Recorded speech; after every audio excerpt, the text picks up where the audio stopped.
enterro tinha terminado e não tinha mais ninguém ali. Eu já estava indo embora quando senti que alguém ainda estava naquele cemitério.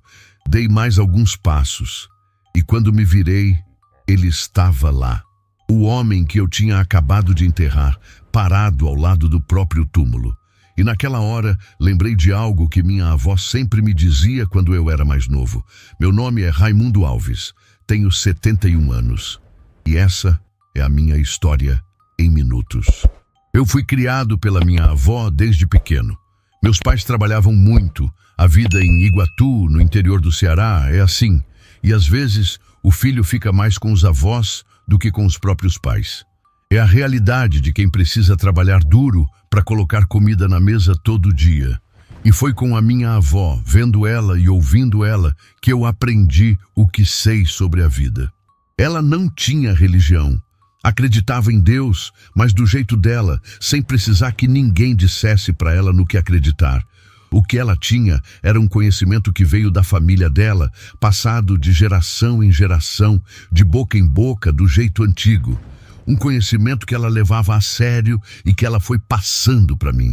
Esse conhecimento não era sobre reza nem sobre ritual. Era um jeito de entender o mundo, a vida e a morte. Ela falava sobre essas coisas com uma naturalidade que eu nunca vi em mais ninguém. Para ela, a morte não era assunto proibido. Não era coisa para se ter medo de mencionar.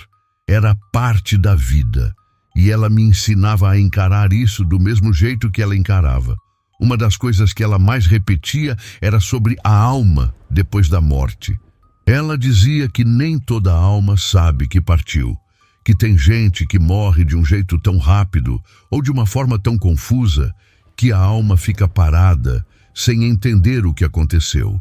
Ela chamava de alma confusa. E eu cresci ouvindo isso. Ela também dizia que se a gente encontrar uma alma assim, perdida, que não sabe que partiu, a gente não pode ter medo. E o que uma alma assim precisa é de calma, de alguém que fale com ela com respeito, com paciência, sem julgamento e sem pressa. Ela também me ensinava que a gente precisa respeitar o que não se vê, que tem coisas que existem que os olhos não alcançam e que ignorar isso não faz essas coisas desaparecer. Eu ouvia tudo e ia guardando, mesmo sem entender direito o peso do que ela estava me ensinando. Em 1978, quando eu tinha 23 anos, minha avó morreu. Ela já estava doente fazia um tempo, mas mesmo assim foi muito pesado. A gente se prepara, sabe que vai chegar, mas quando chega de verdade, a dor vem do mesmo jeito. Perder quem te criou dói de um jeito que não tem explicação. E naquele dia, eu fiquei andando de um lado para o outro sem saber o que fazer. Naquela mesma noite, quando eu finalmente deitei, eu não esperava conseguir dormir. Mas dormi e sonhei com ela. No sonho, ela estava de pé, me olhando com aquele jeito calmo que ela sempre teve, sem dizer nada, só olhando. Essa imagem nunca saiu de mim até hoje. O velório foi em casa, na sala, como era costume no interior naquela época. A gente colocava o caixão no meio da sala, acendia as velas e a vizinhança toda vinha velar. Todo mundo sentado em volta, conversando baixo e rezando em silêncio. A noite foi longa, a sala ficou cheia de gente conhecida e eu fiquei sentado perto do caixão quase o tempo todo. E foi em algum momento daquela noite que eu senti uma coisa que não esperava. Eu estava parado, olhando para as velas, quando senti como se ela ainda estivesse ali, do meu lado, como uma presença. Uma coisa que eu sentia no corpo inteiro, que me dizia que ela ainda estava ali naquela sala. Aquilo me deu uma paz que eu não esperava ter naquela hora. Era como se ela tivesse ficado um pouquinho mais, só para me dizer que estava bem antes de ir de vez. Naquele velório, do lado do caixão dela, eu entendi uma das coisas que ela mais me ensinava. Entendi que a presença de quem a gente amou, mesmo depois de partir, não é coisa para se ter medo. Aquilo ficou gravado dentro de mim de um jeito que não saiu mais. E anos depois, quando eu precisei, estava lá. O tempo foi passando, a vida foi seguindo. E trabalhei em várias coisas nos anos que vieram depois que ela se foi. E em 1987, quando eu tinha 32 anos, fui parar num emprego de coveiro num cemitério municipal aqui da região. Não foi uma coisa planejada. Apareceu a vaga, eu precisava de trabalho e fui tentar. Mas com o tempo fui entendendo que aquilo não tinha sido por acaso. Desde o primeiro dia dentro daquele cemitério, eu senti que era o lugar certo para mim estar. Não sei explicar essa sensação, mas ela estava lá desde o começo. E foi naquele trabalho que os ensinamentos da minha avó foram fazendo cada vez mais sentido. Tudo que ela me disse quando eu era pequeno foi se encaixando no que eu vivia todo dia. Eu carregava o que ela me ensinou como se fosse uma ferramenta de trabalho. Em 2 anos de trabalho, eu aprendi que nem todo enterro é igual. Por fora parece a mesma coisa, mas não é. Tem enterro que a gente sente diferente desde que chega perto, antes mesmo de entender o que está sentindo. E tem um que eu nunca esqueci.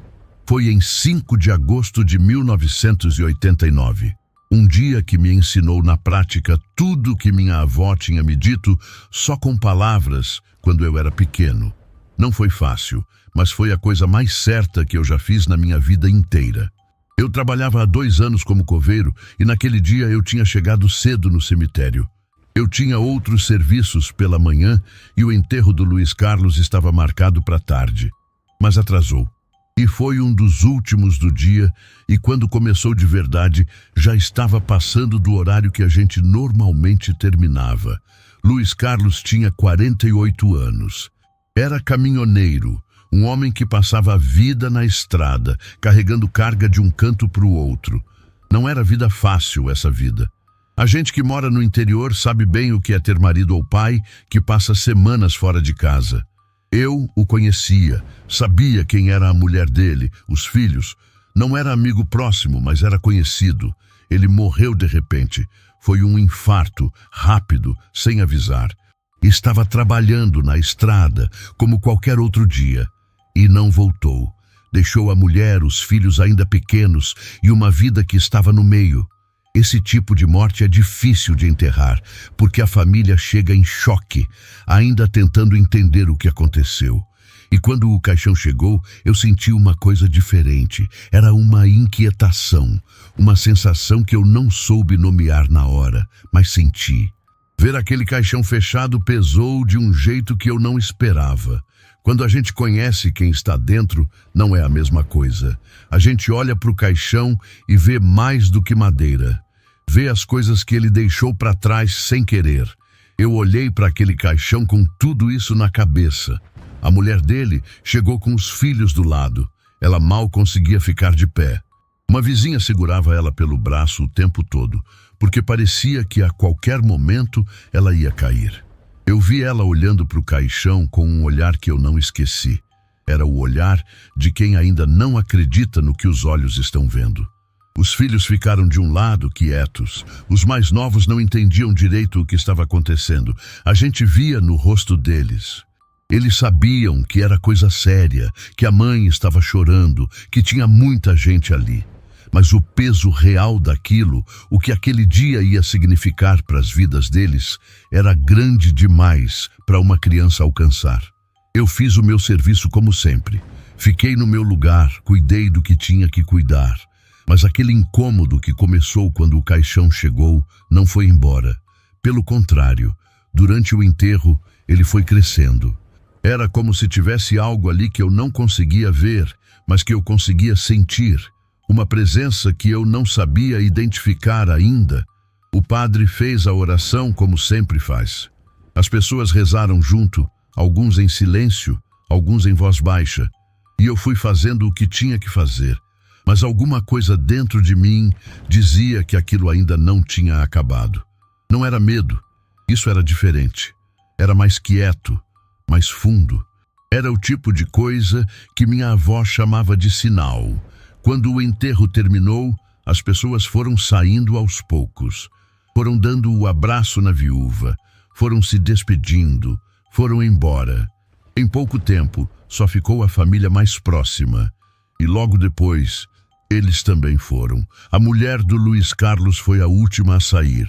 Eu vi ela olhar para o túmulo uma última vez, antes de ir. A luz do dia estava abaixando e a claridade estava diferente. Era aquela luz de fim de tarde que muda a cor de tudo que a gente vê. O cemitério ficou quieto de um jeito que só quem trabalhou naquele tipo de lugar sabe como é. Um silêncio que não é vazio, que tem peso. E eu fiquei ali com as minhas ferramentas terminando o serviço. Mas alguma coisa não estava certa. Eu sentia isso. Era o mesmo desconforto que começou quando o caixão chegou, só que mais forte agora. Eu juntei minhas ferramentas e tentei deixar aquela sensação de lado, mas não dava. Era como se alguma coisa estivesse me segurando ali, não me deixando ir embora ainda.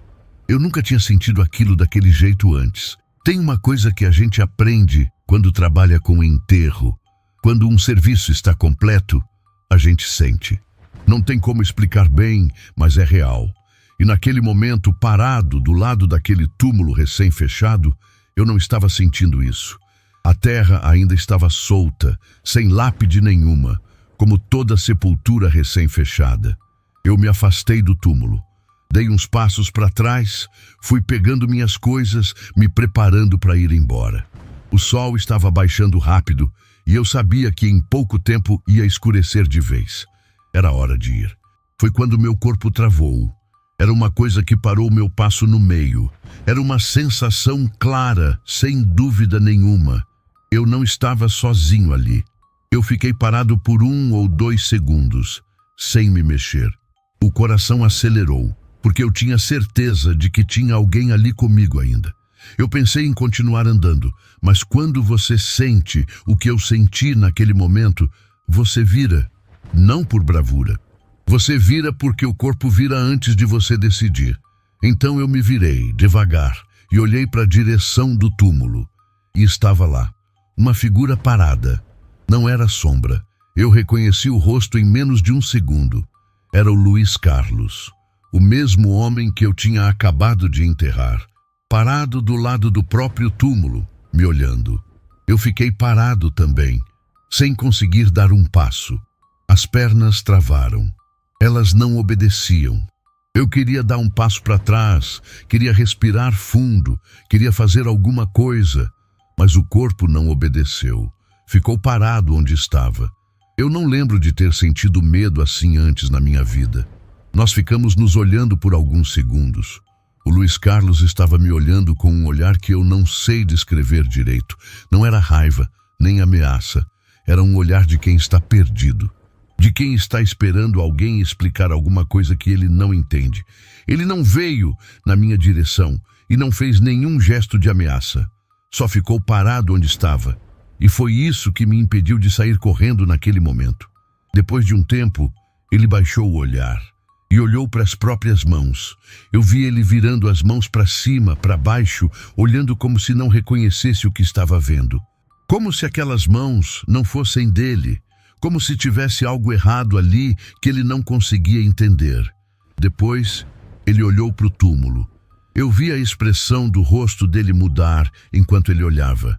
Era como se ele estivesse tentando juntar as peças de alguma coisa, tentando entender o que significava. Mas dava para ver que não estava conseguindo. Aí ele me olhou de novo, direto nos meus olhos.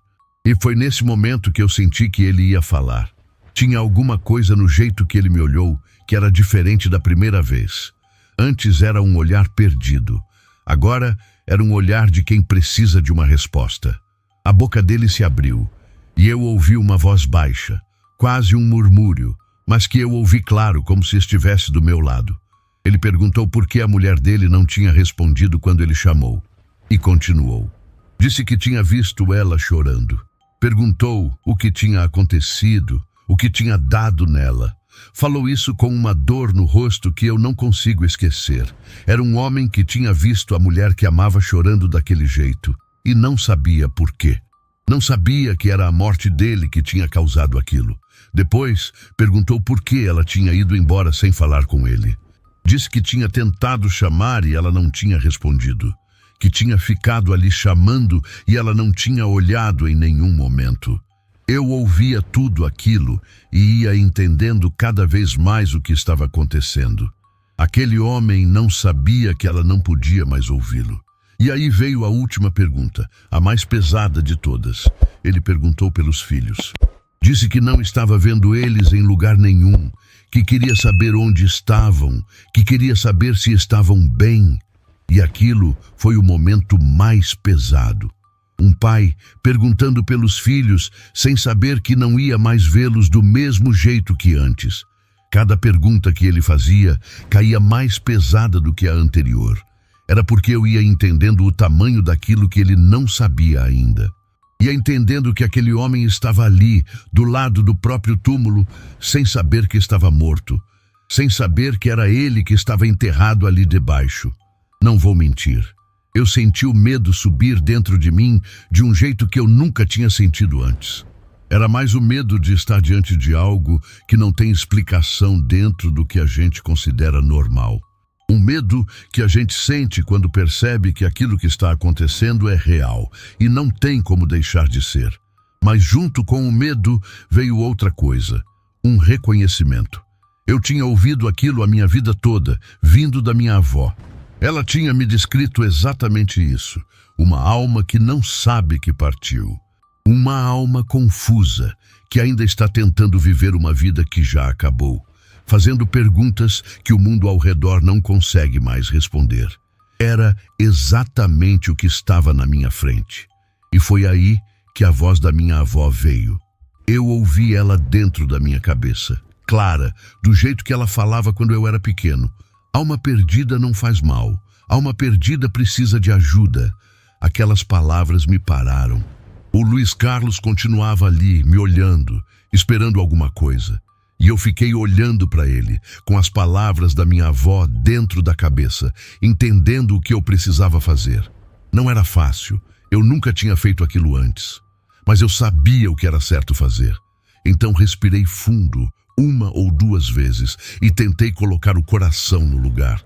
Tentei lembrar de tudo que minha avó me ensinou sobre esse momento, sobre como tratar uma alma perdida assim, com calma, com respeito, sem susto e sem julgamento, sem pressa, como se estivesse conversando com uma pessoa normal, porque era exatamente o que ele era para ele mesmo.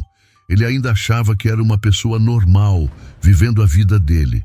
Dentro de mim tinha medo, isso eu não vou negar. Mas também tinha outra coisa, uma certeza de que eu estava ali naquele momento por algum motivo, de que os anos ouvindo minha avó, o emprego de coveiro, tudo aquilo tinha me preparado exatamente para aquele momento. Eu era a pessoa certa para estar ali naquela hora.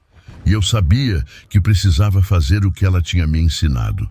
Eu falei, baixo, do jeito mais calmo que eu consegui. Não era fácil manter a voz calma naquele momento, mas eu sabia que era necessário. Minha avó tinha me ensinado isso. A voz da gente precisa transmitir calma, porque é a calma que uma alma assim precisa sentir. Eu falei o nome dele primeiro, só o nome, para ele saber que eu estava vendo ele de verdade. Ele reagiu quando eu falei o nome. Não foi um susto, foi uma coisa sutil. O olhar dele mudou um pouco. Como se ouvir o próprio nome tivesse chegado de um jeito diferente. Ele olhou para mim com mais atenção, como se de repente eu tivesse me tornado mais real para ele também.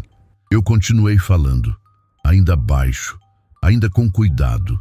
Eu disse para ele que eu precisava contar uma coisa importante, que ele precisava me ouvir. Falei devagar, palavra por palavra, como a gente faz quando quer ter certeza que a outra pessoa entendeu. Disse que aquele túmulo que estava do lado dele era o dele, que o enterro que tinha acontecido ali naquela tarde tinha sido o enterro dele, que ele já tinha partido. Ele não aceitou, vi no rosto dele. O olhar ficou confuso de um jeito diferente. Ele balançou a cabeça de um lado para o outro levemente, como quem diz que não, como quem está dizendo que aquilo que eu falei não pode estar certo. Eu entendi. Minha avó tinha me preparado para isso também. Alma perdida não aceita na primeira vez. Eu repeti, com paciência, com calma, sem mudar o tom. Disse de novo que aquele era o túmulo dele, que eu tinha fechado aquela terra naquela tarde, que a mulher dele estava chorando porque tinha perdido ele, que os filhos estavam lá por isso, que tudo que ele tinha visto naquela tarde, toda aquela dor daquelas pessoas, era por causa da partida dele. Eu vi o momento em que aquilo começou a chegar nele. Foi uma mudança no rosto, sutil, mas que eu não deixei passar. O olhar ficou diferente. Não era mais a confusão de quem não entende o que está ouvindo. Estava se tornando a dor de quem está começando a entender. Continuei falando. Diz que a mulher e os filhos iam ficar bem, que iam se cuidar, que ele não precisava ficar preocupado com eles, que a melhor coisa que ele podia fazer agora era ir. Ele ficou parado, ouvindo. Eu não sabia se estava entendendo tudo, mas eu via que estava ouvindo. O olhar dele estava diferente agora. Aquela confusão toda, aquelas perguntas todas, pareciam estar se assentando de um jeito diferente dentro dele. Mas ele ainda estava ali, de pé, do lado daquele túmulo, me olhando. Eu repeti mais uma vez. Disse, pode ir, Luiz Carlos. Está tudo bem. Falei isso com toda a calma que eu tinha dentro de mim naquele momento. Eu não sei de onde veio tanta calma, porque medo eu ainda tinha. Mas as palavras saíram, do jeito certo, do jeito que minha avó teria ficado contente de ouvir se estivesse ali do meu lado. Foi então que eu percebi que a figura dele estava diferente. Não tinha mudado de lugar ou se movido, mas estava diferente. Era mais difícil de ver com clareza do que tinha sido alguns minutos antes. Era como se a nitidez fosse diminuindo aos poucos, como se ele fosse ficando menos presente ali do que estava. Eu fiquei olhando, sem piscar. Era como se ele fosse se misturando com o ar e com a luz fraca daquela hora. Ainda dava para ver o rosto, ainda dava para reconhecer que era ele. Mas já não era da mesma forma que no começo. Era como se ele estivesse indo aos poucos, e foi nesse momento que eu vi. Ele fez um aceno com a cabeça. Leve, quase nada. Um movimento pequeno de cima para baixo, uma única vez. Mas eu vi. Tenho certeza que vi. Não foi imaginação, foi um aceno, do tipo que a gente faz quando entendeu alguma coisa, quando concorda, quando está dizendo que está tudo bem. E sumiu. Eu fiquei parado, olhando para o lugar onde ele estava, ainda com o coração acelerado e tentando processar tudo aquilo que tinha acontecido nos últimos minutos. Aquele cemitério vazio, aquela luz quase indo, aquele silêncio. Depois de um tempo, eu fui até o lugar onde tinha deixado minhas ferramentas e me sentei no chão ali mesmo. Pensei na minha avó. Foi a primeira coisa que veio, depois que o choque foi passando um pouco. Pensei nela sentada na sala de casa, me ensinando aquelas coisas quando eu era criança. No velório dela, na presença que eu tinha sentido naquela noite. E quanto tempo eu tinha carregado tudo aquilo sem saber exatamente quando ia precisar. E naquela tarde eu tinha precisado. Aí eu fiz uma coisa que nunca tinha feito antes. Falei com ela em voz alta. Ali mesmo, no meio daquele cemitério vazio. Eu falei, obrigado, vó. Do jeito simples, porque foi ela que me ensinou o que eu sabia. Foi ela que tinha me dado as ferramentas certas para fazer o que eu tinha feito naquela tarde. Sem ela, eu não teria sabido o que fazer.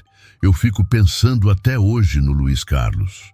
No caminhoneiro que morreu de repente na estrada, longe de casa, e que não sabia que tinha morrido, que tinha ficado ali naquele cemitério, tentando entender o que estava acontecendo, chamando pela mulher, procurando os filhos. Depois daquele dia, eu nunca mais trabalhei num enterro sem lembrar daquele momento. Sem lembrar do Luiz Carlos do lado do próprio túmulo, das perguntas que ele fez e do aceno que ele deu antes de ir. E nunca mais trabalhei num enterro sem pensar na minha avó, porque foi ela que me preparou para aquele dia, mesmo sem saber que um dia ele ia chegar. Eu tenho 71 anos hoje. Trabalhei muitos anos naquele cemitério depois de agosto de 1989. Vi muita coisa, passei por muita coisa. Mas aquela tarde foi diferente de tudo e ficou guardada dentro de mim. Não porque foi assustador, embora o medo tenha sido real, mas porque foi a única vez na vida que eu senti que estava exatamente onde precisava estar. Se você chegou até aqui, muito obrigado por ouvir a minha história. E se você acredita que essas coisas acontecem, escreve aqui embaixo: eu acredito. Quero saber quantas pessoas passaram por algo parecido ou conhecem alguém que passou. E se esse relato te tocou de alguma forma, compartilha com quem você acha que vai querer ouvir. Fiquem com Deus, um ótimo fim de semana e até o próximo relato.